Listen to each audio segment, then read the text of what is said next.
Muling umapela ang Makabayan Bloc sa Kamara sa House Committee on Labor and Employment na tapusin ang sinasagawang pagdinig sa panukalang dagdag sahod sa bansa.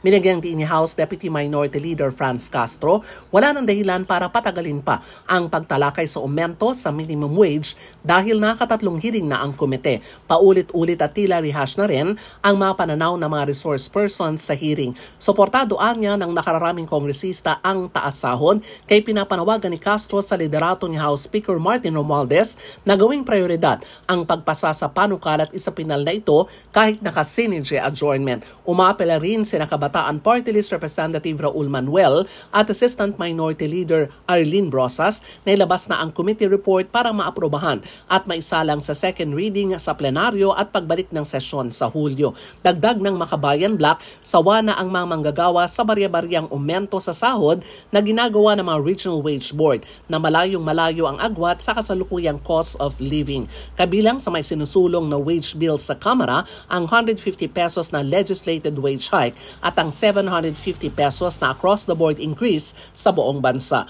Para sa MBC TV Network News, ako si Mil Cregunan. Sama-sama tayo, Pilipino.